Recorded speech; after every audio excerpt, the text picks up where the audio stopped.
You guys can talk. Are we ready? Okay, we will call this meeting to order at 2:02 p.m. Good afternoon. Today is Thursday, November 17th, 2022. It is 2 p.m., 2:02 p.m. in council chambers at City Hall, 1123 West Lake Street, Sandpoint, Idaho. And this regular monthly meeting of the Selkirk Fire Service Joint Powers Board is now called to order. For the record, I am board member Kate McAllister, city council member, representative for the city of Sandpoint presiding. Also present are the other two members of the board, Jim Woodward representing the Sagal Fire District and Will Gadsby representing Westside Fire District. Board Executive Director Jennifer Stapleton is absent. Please stand and we will recite the Pledge of Allegiance.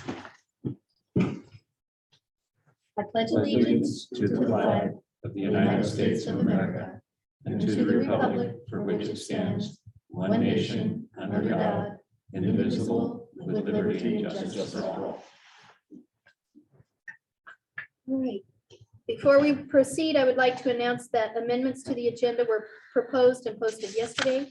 Because the amendments were proposed after the agenda was originally posted and less than 48 hours prior to the meeting, the amended agenda cannot become effective without a motion and vote of the board.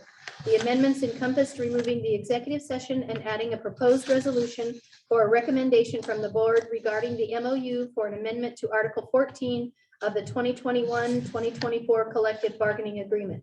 I will entertain a motion to approve the agenda as mentioned, as amended. Move to approve the agenda as described. I second the motion. Okay, all in favor? Aye. Anyone opposed? Motion passes. Amended agenda is approved. Madam Clerk, do we have any members of the public participating remotely on Zoom today? No, we do not. Thank you. Are there any members of the public who would like to address the board with any general information before we get underway with our agenda? I would, Ms. Gallagher. Okay. And is this the same as city council, 3 minutes, or it doesn't matter? It doesn't matter. Okay, cool. Okay, all right. Good afternoon, Clint Frank, for those who don't know me, captain of the fire department and union president. So I know you guys are going to sign an MOU to address staffing because we made a change that we have West Side continuously staffed, which of course we're always in favor of having good staffing. So good on chief for making that happen. Another thing we wanted to bring up was the board's decision to go ahead and go with the deputy chief position rather than looking at the battalion chief position. The battalion chief position immediately fits the needs of Selkirk Fire. We've got the handout here. You don't have to look through it right now. But it's something that our chief who you hired to lead the department wanted. It's also something that all the line guys wanted because it provides immediate impact operations, day-to-day oversight, training programs. And I feel like adding a deputy chief just adds another layer of administration when we really need boots on the ground to provide the service to the public. Area is growing. Anytime we get more firefighters immediately out of the station and have oversight on large scale calls, that's what the town chief does. It's a win for the public, it's a win for the crews to provide service. So I guess I would encourage you to relook or discuss that with your respective commission boards and council boards before we make that decision to move forward, because we already have the people in place to fill that role. And it also saves all agencies involved money because we don't have to go ahead and come up with a deputy chief wage. So that's it. It's a handout. Okay, but just to be clear, we're only voting on the one amendment, correct? We're not voting on deputy chief. No, this, Okay. yeah, this is just general information Okay, Thank you. that we believe in as far as providing a better service. okay, thank you. All right, thank you. Yeah. Any other public comment? Thank you. Clint, all right, nice to meet Great, you. thank Yeah. you.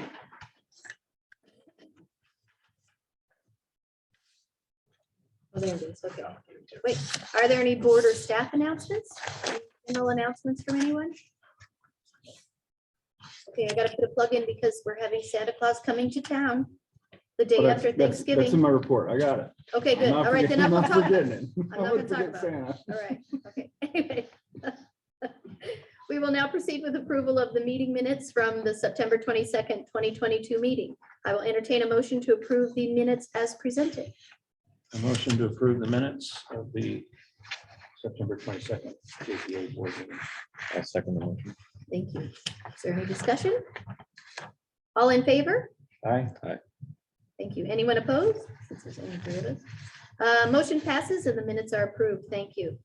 Chiefs report. The next item on the agenda is the chief's report. I will now yield the floor to Fire Chief Gavin Gilcrease. Alrighty. How's everybody doing today? So I just wanted to let everybody know as per our last meeting, the deputy chief's position did post. The closing date for that position or for applications is the 15th of December. With the first review of applications following very closely behind that and a projected interview timeframe of mid-January. I had a note in here about the resolution because I didn't know how we were going to do that. So I'll skip over that because we'll be going over that in a minute. Incident review we have 2 incident reviews for you. So you should have 2 incident stats sheets in front of you. One is just for the month of October. So I'm going to start with that one. We ran 118 calls in the month of October. Let's see, Sagal counted for 46, Sandpoint had 58, and Westside had 13. And that's just a comparison on the graph below for what we were doing this year in orange versus what happened last year in blue. And then some of our response times down the lower right-hand corner. Our target time to get out the door is 1 minute and 20 seconds. And the average response time in the city of Sandpoint proper is right about that 5 minute and 40 second mark. And the rural areas is around that 13-minute mark. I know Carywood has got a couple, theirs is a little bit longer, but they did have several calls that were out of that area down towards Apple area and on mutual aid. And there's no way to really pull those out. So just there's a couple of outliers in there that causes that one to go over. Someday I'm going to figure out how to get those siloed out so they don't show up in this, but. And the second one I had was at the request of the board last meeting. They wanted to see an incident analysis for the fiscal year of 2022. So from October 1st until September 30th. Yeah, there was only 30 and stuff. I have to keep remembering which ones got which. But so we ran a total of 1,590 calls for the year for the department. And Sagal had 693, Sandpoint had 733, and Westside was 164. That's so again, some of our turnout times and average response times. They did kind of level out throughout the year, so they're a lot closer than the October timeframes with the 2021 total run versus 2022 total run. Is there, and also the graph over that same period of time, current year being in orange and the previous year being in blue. Let's see.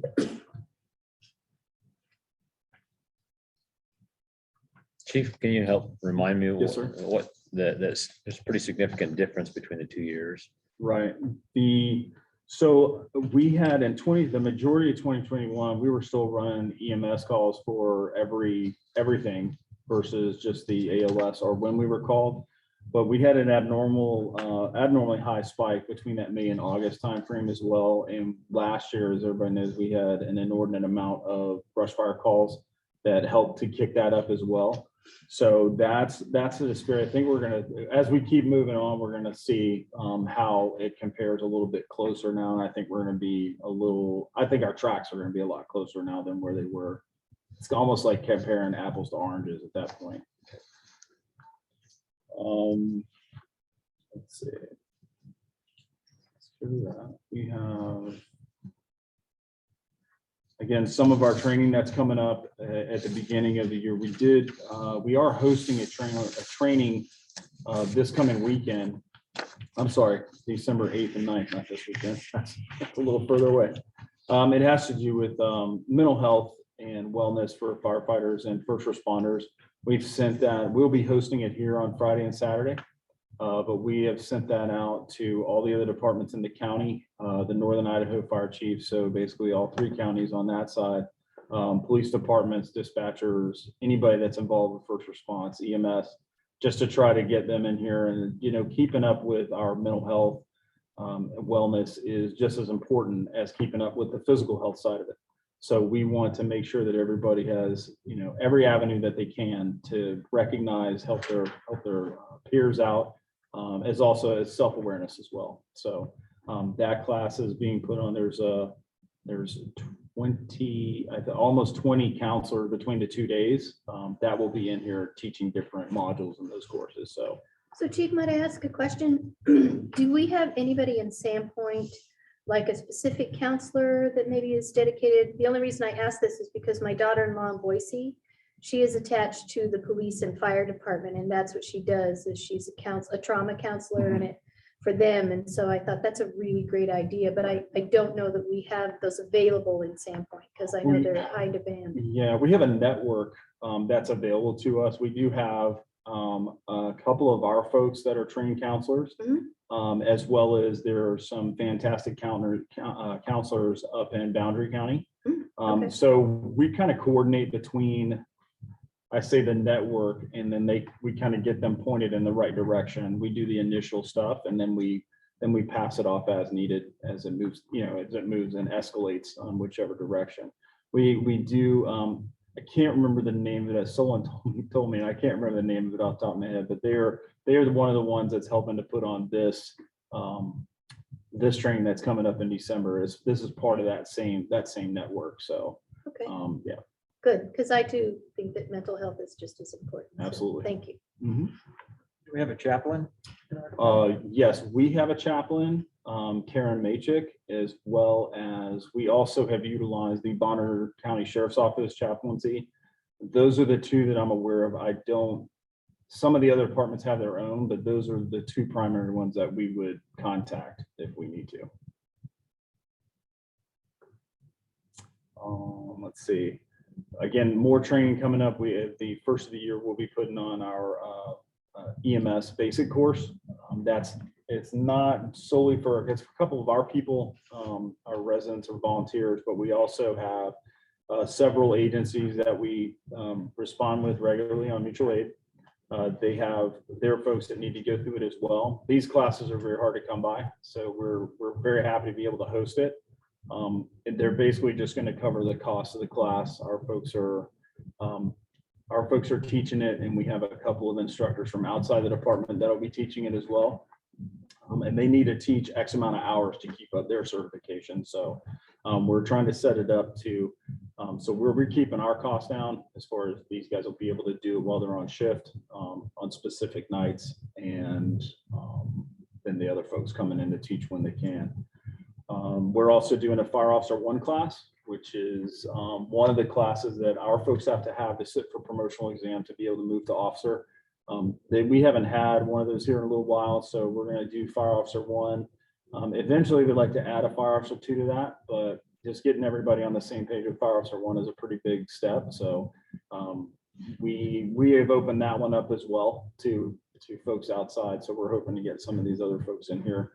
I've already had a pretty good response from a couple of the chiefs in the county that say they want to send some of their folks through it, or we're just waiting to get them coordinated up and get their applications filled out. That'll be the first week in January. Let's see what else. Maintenance, we had a couple of projects that were ongoing. Everything's been wrapped up for this calendar year. We're not starting anything new, I'm hoping. But as far as the planned projects that we had, getting some of this stuff done, we had a couple of grant items. We've already gone through that stuff and gotten it worked out and installed. So those are all closing out. And maintenance side of it, we only have one of our units that is down for the count right now. It's got a high pressure fuel leak, but just spoke with the mechanic. He was, I think he was on his way over there today to start taking it apart and seeing if we can get it fixed. It's out at Sagal. Personnel report, we have two of our folks returned this week after being off for injuries, and then we have 3 that are out on either catastrophic or family medical leave currently. Let's see, our community engagement, fire prevention activities went very well for the month of October. We actually saw probably more people and had more tours this last month than we've had probably in the last 2 years combined during Fire Prevention Week because of the, the year of the asterisk. But it was very well attended. We got to host our open house again, which we missed out on that for a couple of years. We didn't get announced kind of as much as we'd like to as far as advertisement went. We tried, but it just, for whatever reason, didn't get picked up. But we did have a pretty decent turnout for our open house. So we were very pleased about that. We passed out the glow sticks for Halloween night out on Lincoln Street.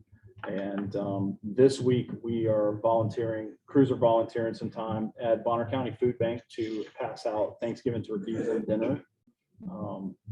And then we have the next one on the radar is the tree lighting ceremony right here in Sandpoint, where we will bring Santa once again and get the tree lit and start the holiday season. Other than that, that's for community engagement. That is the chief's report for this Chief, you month. can also send announcements to the chamber and we can get those out at least through our newsletter for you. That's perfect. Thank you. That's free. And we also have 5 social media platforms, so we can also put stuff out there. That's really impressive because I only know of 2. I only know. I think I know. I don't participate in either one. So there you go. There you go. They're good for something. Thank you. Do any of you have questions for Chief on this report? All right, great. Thank you very much, Chief. Mhm. Next is our monthly financial report, and I will yield the floor to City Finance Director Sarah Lenz. All right, you should have had 2 things in your packets, the fiscal year end 22 information that shows all the expenses up through the end of September, and then also the October monthly report as well. We'll start with the annual fiscal year 22. We'll start with the fire station wages. You can see in the report how they ended up. As a total at the very bottom, they ended up at 101%, a little bit over budget. We do know that the west side did make the firefighters to be engineers, so that did play into some of the wages there. Overtime for Carywood and Sagal was over budget a little, and overall was about 20,000, about 23,000 over budget for the total, which is about 1%. So flipping over to the JPA admin, there was a budget savings of about $70,000 in that. So take it how you, it plays both ways. We knew that talking throughout the year that one savings we knew was going to offset the other. So anyways, if you have any detailed questions about that, let me know. Or Chief, no, I should say. You'll have the details, Yeah, that's fine. but everything's attached. So all the expenses for the September is in that packet. The fiscal year 23 has started and we got October's in there as well. There was quite a bit of overtime as we knew for October that has already hit. So I know Chief will be looking at that very closely. For the stations, we paid 1.5, again, that accrual of 1 pay period back into fiscal year 22. So that's why it's 1.5 out of 26 pay periods. So 5.77 of the year is gone. So you can kind of compare that to what's been spent. It looks like Sandpoint and Sagal are over budget at this point. That is attributed to the overtime. So that's one. And then if you go over to the last one would be the JPA admin. Again, the new percentages have been added in here as well as the new budgets for the year. 1 month gone, which is a little over 8%. We're at 6.57%. Hard to gauge at this point, really, but we did have one influx of the ICRIM insurance. They pay that in 2 different influxes through the year. The first one hits in October. So actually, that's a big expense for October that hit that actually will cause that budget to look higher than what it was. So overall, it actually, for the month is actually low. So. But if you have any questions on that too, our detail is attached to that, so.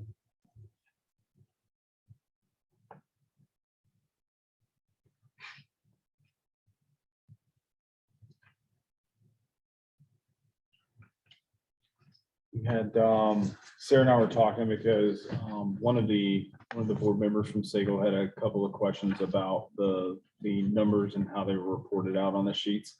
I think we adjusted some of this stuff through the accounting side because West Side and Siegel both go through an accounting firm. So then we got that one straight. This one had to do with the JPA. So the question that he had, I think we got it figured out enough, but I think it might be, we were kind of talking about, it might be a good idea to have kind of just a general knowledge course, kind of a sit down Zoom or something like that, where people can, because we have new member on, Ken's new on West Side, and several new folks out on Sagal, just to kind of help get everybody on the same page with the budget stuff that goes on with not only their individual, but also with the JPA, so they can kind of figure.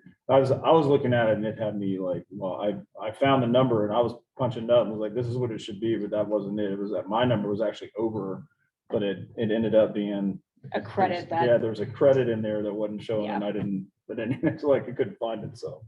Yeah, and that's always good to start from the Yep. lowest common denominator. Yep. Because I've had those situations too, when you assume that everybody knows, or people will go, yeah, I know what it means. I don't know what that means. Right. Right, and so it's best Yeah. to, that's really good. So, yeah, we're just gonna keep talking about, we're gonna figure out some way to do it to where it's, everybody can kind of meet at the same time of, and just kind of bring it up, float some ideas out there and see how we can make that work. Yeah, and the example that you had brought up, and I think this is a great example, is that you would expect that JPA September billing to be the September expenses of, let's say, $36,000 times your percent of the 40.75 or whatever the percentage is, and that should be what it is. Well, there happened to be a $300 credit that came through for a training, and it was actually a training in August. So when we book those, I book them back to the month that they're in, because that's what they're applicable for, the expense. So that threw off August. So when I go to bill September, it's actually a lower billing because that takes into consideration that, which that doesn't show that in here, but that would be just a basic of how the accounting behind the scenes works, that we could explain that if it's off, that, there could be true ups, there could be that kind of information going on in the behind the scenes. So that I'm was an very example. thankful for finance people. exactly, Very much. exactly. And we could Very put thankful. 500 pages on here, but we don't want to, so. All right, anything else? A question, Sarah, when do we adjust each of the three entities' rate?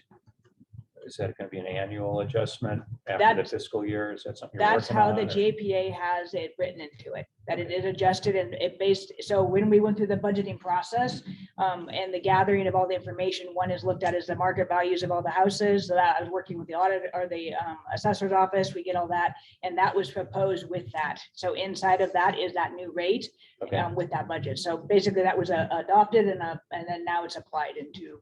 Okay. Yep. And I did have Chief double check all those numbers That that I had in the spreadsheet just to make sure. Any other question? Great. All right, moving on to the memorandum of understanding. The final item on the agenda is consideration of a resolution for a recommendation from the board regarding a memorandum of understanding presented by the firefighters union to amend Article 14 of the current collective bargaining agreement. I will now yield the floor to Chief Gilchrist for an explanation regarding this proposed amendment. So in the collective bargaining agreement, the Article 14 has to do with staffing levels. And in the current CBA that was signed in 2021 does not have West Side listed in the minimum staffing levels, because West Side would get browned out if anybody was out on PTO or what have you. Well, we have since kind of moved on from that, and we now West Side is staffed fully, like all day, every day. So we actually found this through, we were looking at some PTO stuff that actually identified this. And this is more of a housekeeping thing. So basically what it does is, since West Side is going to be staffed 365, it basically takes our minimum staffing from 5 personnel per day to 6 personnel a day. And we just needed to get that cleaned up in the CBA. So what we're doing is we're looking to get a resolution from the JPA board to accept this, so that we can take it to the individual agencies and have them approve it as well. And then we can change the language in the CBA to reflect more what we're doing rather than, not acknowledging, if that makes sense. I think it makes sense. Any questions? How is this going to affect the budget? Did I miss that or? So the west side currently budgets to backfill their station. Previously, they did not budget to backfill their station. It had to do with several years ago, they passed a levy to go from a 40-hour week position to staffing for the 48 shift personnel, 4896. So, but when we went through and did that with West Side, we got enough money to do that, but with the rest of the budget, there wasn't enough to budget for overtime to backfill the station. Now there is, and that just, browning out a station just because somebody's off is not a good practice for us. So we were able to go through, and when we redid their budget this year, they had enough growth to support it. So that's what we did. We budgeted that money in their line item to take care of that. Great. Mhm. Any other questions? Okay, I will entertain a motion to approve the resolution as presented or as amended. I make the motion to approve the amendment to Article 14. I'll second the motion. Thank you. Any more discussion? Hearing none. All in favor? Aye. Aye. Aye. Anyone opposed? Motion passes and the resolution is approved. Any further business before we adjourn? With no further business before the board, this meeting is now adjourned at 2:29 p.m. Have a wonderful Thanksgiving. I'm so thankful for all of you.